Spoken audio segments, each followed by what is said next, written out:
લોકસભાની ચૂંટણીના પડઘમ વાગવાના શરૂ થઈ ગયા છે અને તેનો પ્રચંડ આરંભ પણ શરૂ થઈ ગયો છે। ગુજરાતીમાં એક કહેવત છે કે ઉગતા સૂરજને સૌ કોઈ પૂજે। અત્યારે કંઈક આવું જ ભારતીય જનતા પાર્ટી સાથે થઈ રહ્યું છે, કારણ કે ભારતીય જનતા પાર્ટી અત્યારે એક મજબૂત સશક્ત પાર્ટી તરીકે ઉભરીને આવી છે અને સ્થિતિ એ થઈ છે કે એક તરફ ભારતીય જનતા પાર્ટી સતત મજબૂત બની રહી છે, બીજી બાજુ કોંગ્રેસ કે જેને ગ્રેન્ડ ઓલ્ડ પાર્ટી કહેવામાં આવે છે, આ કોંગ્રેસનું પતન ખાસ કરીને ગુજરાતમાં છેલ્લા ઘણા સમયથી શરૂ થયું છે। એ રાજ્યસભાની ચૂંટણી હોય, એ વિધાનસભાની ચૂંટણી હોય કે પછી એક લોકસભાની ચૂંટણી હોય, કોંગ્રેસના સાંસદો હોય, કોંગ્રેસના ધારાસભ્યો હોય, કોંગ્રેસના કોર્પોરેટર્સ હોય, કોંગ્રેસનો હાથ છોડીને સતત ભારતીય જનતા પાર્ટીમાં ભળી રહ્યા છે અને કોંગ્રેસ મુક્ત ભારતનું સપનું જોતી ભારતીય જનતા પાર્ટી કોંગ્રેસ યુક્ત બનવા લાગી છે। ઘણા બધા દિગ્ગજોએ કોંગ્રેસનો સાથ છોડીને કેસરિયા કર્યા છે અને આજે એક એવો મોટો ચહેરો, આદિવાસી દિગ્ગજ નેતા નારણ રાઠવા કે જેઓ પાંચ વખત કોંગ્રેસમાંથી છોટા ઉદેપુરના સાંસદ રહ્યા છે, જેઓ 2004થી 2009 દરમિયાન યુપીએની સરકારમાં મંત્રી રહ્યા છે। આજ નારણ રાઠવા કે જેમને રાજ્યસભામાંથી કોંગ્રેસે મોકલ્યા, રાજ્યસભાના સાંસદ છે અને તેમણે કોંગ્રેસનો હાથ છોડી દીધો છે અને કેસરિયા કરી લીધા છે। આખરે શા માટે આવું થઈ રહ્યું છે? આવા ઘણા બધા સવાલ ઉઠી રહ્યા છે। જ્યારે કોઈ મોટો દિગ્ગજ નેતા એ કોંગ્રેસનો હાથ છોડે ત્યારે એવો સવાલ થાય કે આખરે કોંગ્રેસ શા માટે પતન તરફ આગળ વધી રહી છે? શું આ ક્યારે અટકશે? આની પાછળના કારણો શું છે? એવા ઘણા બધા સવાલો થાય। આજે નારણ રાઠવા પાસેથી જ કેટલાક સવાલોના જવાબ આપણે મેળવીશું। નારણ રાઠવા આપણી સાથે જોડાઈ ગયા છે। આજે સી.આર. પાટીલના હસ્તે તેમણે કેસરિયા કર્યા છે, ભારતીય જનતા પાર્ટીમાં તેઓ ભળ્યા છે। નારણભાઈ, સ્વાગત છે સંદેશ ન્યૂઝમાં। સૌથી પહેલા આપનું એ સૌથી મોટો સવાલ થાય કે પાંચ વખત આપ લોકસભામાંથી સાંસદ બન્યા કોંગ્રેસમાંથી, છોટાઉદેપુરમાંથી। 2004થી 2009 દરમિયાન આપ યુપીએના શાસનકાળમાં કેન્દ્રીય મંત્રી પણ રહ્યા, રાજ્યકક્ષાના। આપ રાજ્યસભાના પણ સાંસદ રહ્યા, આદિવાસી દિગ્ગજ ચહેરો આપને બનાવવામાં આવ્યા। સંગ્રામ રાઠવા જે આપના પુત્ર છે, એમને પણ ઘણા બધા પદ આપવામાં આવ્યા કોંગ્રેસ તરફથી। આટલું કોંગ્રેસ તરફથી આપને આપવામાં આવ્યું એટલે આપ તો એવું ન જ કહી શકો કે કોંગ્રેસ મારી અવગણના કરી રહી છે, તો પછી કારણ શું છે કે આટલું મળ્યા પછી કોંગ્રેસને છોડવી પડે છે? ના, એમાં કોઈ કોંગ્રેસ છોડવાનો સવાલ નથી અને અમે લોકો ભારતીય જનતા પાર્ટીમાં અમારું મનોબળ નક્કી કરી અને ભારતીય જનતા પાર્ટીમાં જોડાયા છે। કોંગ્રેસ સાથે અમારો કોઈ વાંધો કે કોઈ વિરોધ છે નહીં। મૂળ પરિસ્થિતિ છે અમારા લોકલ એરિયાની। અમારો લોકલ એરિયા જે છે, લોકસભા મત વિસ્તાર આજે 14 તાલુકા, 7 વિધાનસભા અને 14 એની અંદર આવે છે। તો એ વિસ્તારની અંદર મોટા ભાગે અમારા બે મહાન આગેવાનો ધીરુભાઈ ભીલ અને મોહનસિંહભાઈ નીકળી ગયા। હવે અમે લોકો એકલા રહ્યા અને મત વિસ્તારની અંદર જે લોકો અમારી સાથે હતા એ પણ આજે લગભગ ખસતા ગયા છે। તો એની પ્રભાવ જે પડવો જોઈએ કોંગ્રેસ પાર્ટીનો કે એની જીતવા માટેની શક્યતાઓ એ લગભગ ઓછી થઈ ગઈ છે। હાલમાં જે સ્કીમો ચાલે છે માનનીય વડાપ્રધાન શ્રી નરેન્દ્રભાઈ મોદી સાહેબની અને રાજ્ય સરકારમાં ભૂપેન્દ્રભાઈ પટેલ સાહેબની એ સ્કીમોનો પ્રભાવ પણ આજે ગામડાઓની અંદર ખૂબ અસર કરી રહી છે અને એના કારણે જે વસ્તી અમારી હતી અને જે મતદારો હતા, જે કાર્યકરો હતા, એ હવે ખૂબ કોંગ્રેસ નબળી પડી છે અને ઓછા થઈ ગયા છે। હા, આપ કહી રહ્યા છો કે બધું નબળું પડવા લાગ્યું છે, પરંતુ નારણભાઈ, આ એવું તો નથી કે અચાનક થયેલું હોય, ઓવરનાઇટ થયું હોય, રાતોરાત થઈ ગયું હોય। કોંગ્રેસ તો નબળી ઘણા સમયથી પડવા લાગી છે। 2014માં જ ભારતીય જનતા પાર્ટીની સરકાર આવી હતી, 2019માં પણ ભારતીય જનતા પાર્ટીની કેન્દ્રમાં સરકાર આવી। આપ રાજ્યસભાના સાંસદ છો, આપની ટર્મ હવે પૂરી થઈ ગઈ છે ઓલમોસ્ટ, ત્યારે આપને યાદ આવે છે કે મારે હવે ભાજપમાં જવું જોઈએ, તો પહેલા પણ કરી શકતા હતા તમે?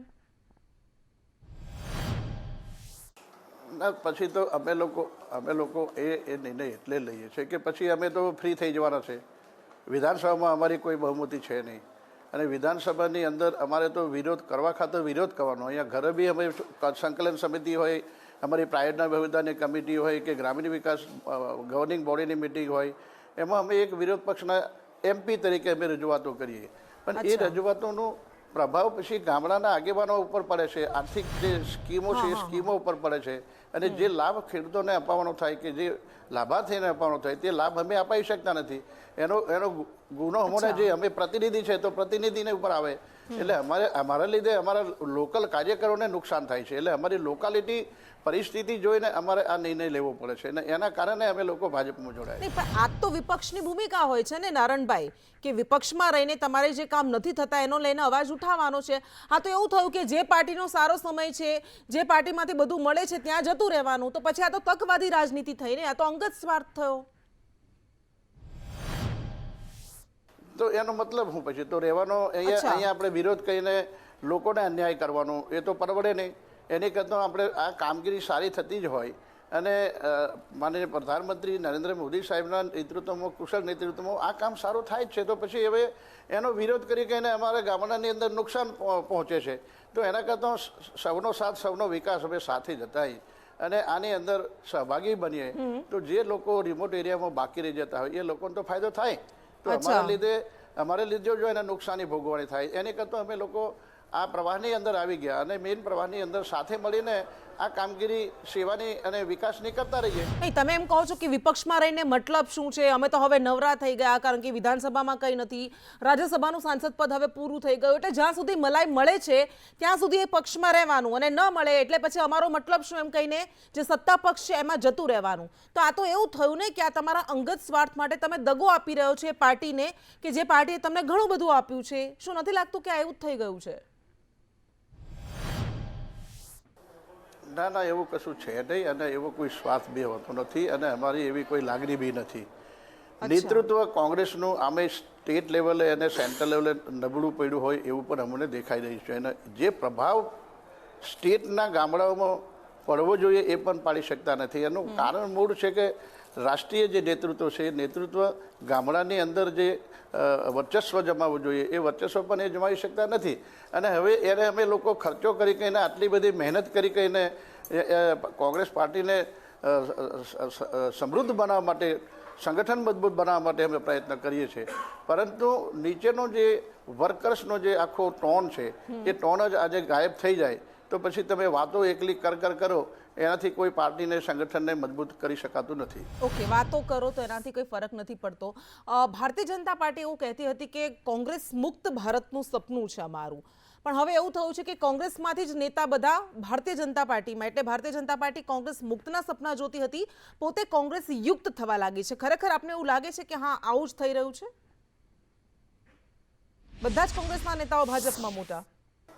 એવું તો કહી શકાય નહીં. પ્રયત્નો પોતે પોતાની રીતે કરીએ છીએ, પણ એ દ્રષ્ટિએ આપણે નથી વિચારતા. આપણે તો અહીંનો સર્વાંગી વિકાસ થાય અને આપણે કોઈના રોડા ના બનીએ અને વિરોધ ન દર્શાવીએ અને એક સાથે બધા એક લિંકમાં, એક હારમાલામાં આપણે ભેગા થઈ અને વિકાસની ગતિને વેગ આપવાનું કામ અમે લોકો કરવા આ ભારતીય જનતા પાર્ટીમાં આજે જોડાયા છે.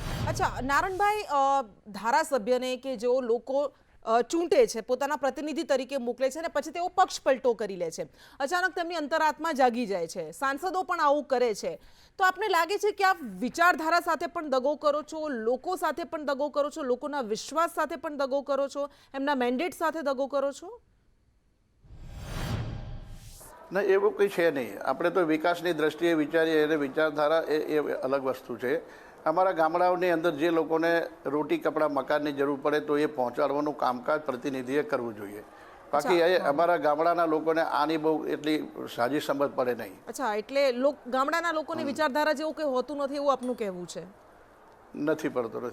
અચ્છા, કોઈ ફરક નથી પડતો, એટલે તમારી પણ કોઈ વિચારધારા નથી એનો અર્થ? અમારા લેવલે અમે કરીએ પણ એનાથી કોઈ બીજો ફાયદો ગામડાની અંદર ગ્રાસરૂટ લેવલે ના થઈ શકે ને. જે વસ્તુ આપણે સમજાવવા માંગીએ છીએ એ વસ્તુ ગામડાની પ્રજા નહીં સમજે. ગામડાની પ્રજાને તો રોટી, કપડાં, મકાન, ખાવાનું, પીવાનું, ખેતીવાડી, ભાવ તાલ, ખેડૂતોને, છોકરાઓને ભણવાનું, આરોગ્યની સુવિધા મળે એની અંદર ઇન્ટરેસ્ટ હોય છે એ લોકોને.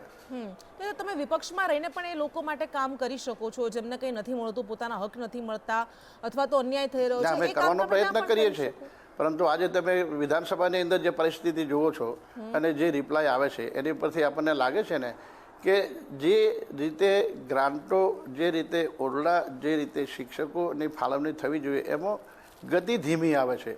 અને એમાં અમે લોકો પણ આ સરકારની અંદર માનો કે અમે જોડાય ભાજપની અંદર તો અમે મદદરૂપ થઈશું. અમે એ વિસ્તારની અંદર જ્યાં જ્યાં શિક્ષકોની ઘટ હોય, ઓરડાની ઘટ હોય કે ઓરડા જર્જરિત થયા હોય પીવાના પાણીની સમસ્યા છે, આરોગ્ય હેલ્થની સમસ્યા છે, ડૉક્ટરોની કંઈ કમી છે, તો એ સાથે મળીને કરીએ તો એને અમે લોકો કંઈક નિકાલ લાવી શકીશું. નહીં તો વિરોધ જ કરીને રજૂઆતો કરીએ, લખાણ કરીએ, પેપરોમાં આલીએ, એનો કોઈ અર્થ મને કંઈ લાગતો નથી. અચ્છા, તો પછી વિપક્ષની જરૂર જ નહીં. આ તર્ક કેવો છે નારણભાઈ કે અમે વિરોધ કરીએ છીએ, અમે કોઈ મુદ્દા ઉઠાવીએ છીએ એટલે ઓરડા નથી મળતા, એટલે ટીચરો નથી મળતા? આ કેવો તર્ક? મૂળ સવાલ આ થાય છે.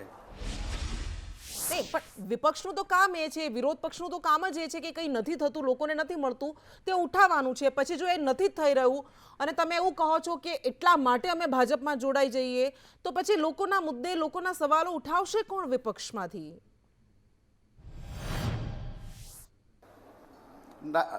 અમે પ્રયત્ન કરીએ છીએ, એમની જોડે દર વખતે અમે મિટિંગો કરીએ છીએ, પ્રભારી મંત્રીઓ પણ હોય છે અને એની સાથે અમે લોકો ચર્ચા કરીએ છીએ. તો એ સોલ્યુશન નથી આવતું. અમે લોકો આમાં જોડાઈને હવે સોલ્યુશન જેટલું બને એટલું ઝડપથી અને તેજ ગતિથી આવે એ પ્રમાણેની પણ અમારી કાર્યશૈલી રહેશે. કેમ કે બહારથી રહીને અમે માંગીએ એની કરતાં તો અંદર ભળી જઈને અમે લોકો કુટુંબના સભ્ય તરીકે થઈ જઈએ તો એનો વધારે ઝડપથી નિકાલ થાય એવું મારી દ્રષ્ટિએ લાગે છે. હા, આ એક જ પ્રકારના જવાબ બધા જ નેતાઓ તરફથી આવી રહ્યા છે કે જેઓ કોંગ્રેસ છોડીને ભાજપમાં જાય છે, અચાનક તેમને નરેન્દ્ર મોદીના વિકાસ કામ દેખાવા લાગે છે, અચાનક તેમને રાષ્ટ્રવાદની વિચારધારા દેખાવા લાગે છે. કોંગ્રેસ તૂટી રહી છે એ હકીકત છે. નારણભાઈ, શું હાઈકમાન્ડને આ મામલે તમે ક્યારે રજૂઆત કરો છો ખરા કે લોકલ સ્તર પર શું સ્થિતિ છે? ક્યારે તમે મળ્યા છો ખરા, રજૂઆત કરી છે ખરા? સાંસદ પણ હતા તમે છો.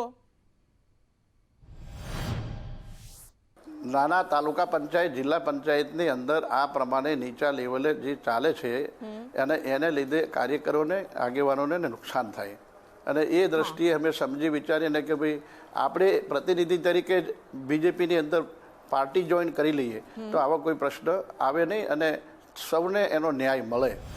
નહીં, પણ મારો સવાલ એ હતો કે શું તમે ક્યારે હાઈકમાન્ડને રજૂઆત કરો છો ખરા? કારણ કે એમના તરફથી તો એવું કહેવામાં આવે છે કે આ બધા જ નેતાઓ એટલા માટે જાય છે કારણ કે કાં તો એમને કોઈ લોભ છે, કોઈ પ્રલોભન છે, અરે કાં તો પછી કોઈ દબાણ કરવામાં આવી રહ્યું છે અથવા તો કંઈક એવું છુપાવવાનું છે કે જેનો એનો ડર લાગે છે અને એટલા માટે તેઓ ડર હેઠળ, ભય હેઠળ એ ભારતીય જનતા પાર્ટીમાં જતા રહે છે. તો શું આવું આપની સાથે પણ છે?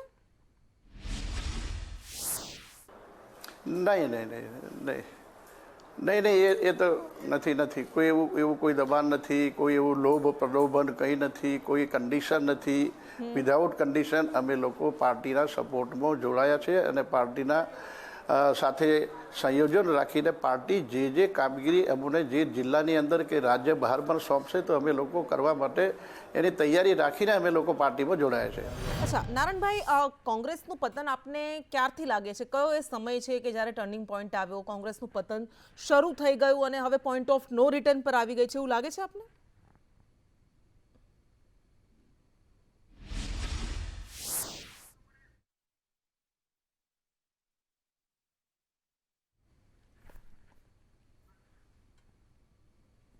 જી, મારો અવાજ આવે છે આપને? નહીં, એ તો નથી. કોઈ એવું કોઈ દબાણ નથી, કોઈ એવું લોભ પ્રલોભન કંઈ નથી, કોઈ કન્ડિશન નથી. વિધાઉટ કન્ડિશન અમે લોકો પાર્ટીના સપોર્ટમાં જોડાયા છે અને પાર્ટીના સાથે સંયોજન રાખીને પાર્ટી જે કામગીરી અમને જે જિલ્લાની અંદર કે રાજ્ય બહાર પણ સોંપશે તો અમે લોકો કરવા માટે એની તૈયારી રાખીને અમે લોકો પાર્ટીમાં જોડાયા છે. અચ્છા, પણ મારો સવાલ એ હતો કે કોંગ્રેસનું પતન ક્યારથી શરૂ થયું છે એવું તમને લાગે છે? કે જ્યારથી કોંગ્રેસ ધીમે ધીમે એ ખતમ થવા લાગી છે એવું આપને લાગે છે? ક્યારથી શરૂઆત થઈ એની? સમય તો ખાસો થયો પણ હવે એને બતાવવાનું ક્યાં? અચ્છા, સમય ખાસો થયો. છેલ્લો સવાલ નારણભાઈ, આ એવું લાગી રહ્યું છે વાત પતી ગઈ. અચ્છા, હા, કોંગ્રેસની આત્મા હજુ હોય એવું લાગે છે આપના જવાબ? એ તો મેં ઘણી વાર કરી.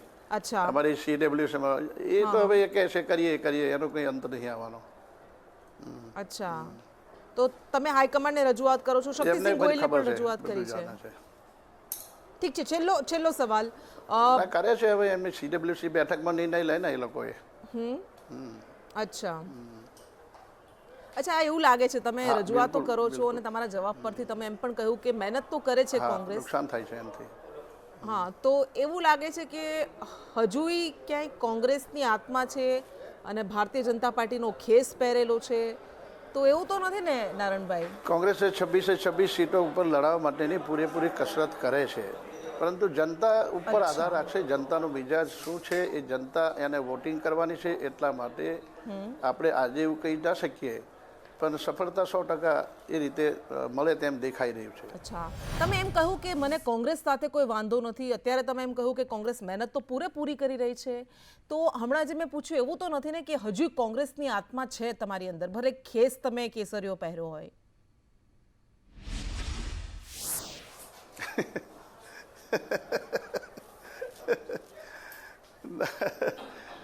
ના ના ના ના ના એવું નથી, એવું નથી. હા ને. અચ્છા, તો શું કામ કરશો હવે Okay. આગળ? ટિકિટ ન Thank મળે, you. Ticket Thank you. મળે, મળીશું શું ફરી. અપેક્ષા રહેશે? બસ હવે હું અહીંયા પાર્ટીની સેવા કરવાની, બીજું શું કહેવાનું. અચ્છા, ઠીક છે. ના ના, આપણે એવી કોઈ અપેક્ષા કે કમિટમેન્ટ સાથે નથી આવ્યા. અચ્છા, ના, પદ તો પાર્ટીના તો કોઈ સંગઠનમાં તો મૂકશે એ લોકો, પણ આપણે કઈ ચૂંટણી લડવા માટે એવું નથી. અચ્છા, એટલે આટલું બધું જેમાંથી પાર્ટીમાં તો મળ્યું એનો ગમે હાથ તે છોડી મૂકે, દીધો. સંગઠન અને મંત્રી હવે મૂકે, અહીંયા કંઈ પણ સંગઠનની ન મળે કોઈ તો પદ પણ કામ આપે કે કરશો. સંગઠનના હોદ્દાઓ જેમ કોંગ્રેસમાં હોય છે એમ બીજેપીમાં હોય છે. એ લોકો જે કામગીરી સોંપે, જે પદ સોંપે એ પ્રમાણે અમે જવાબદારી ઉઠાવીને પાર્ટીને મજબૂત કરવા માટે અમારી તૈયારી છે. ઠીક.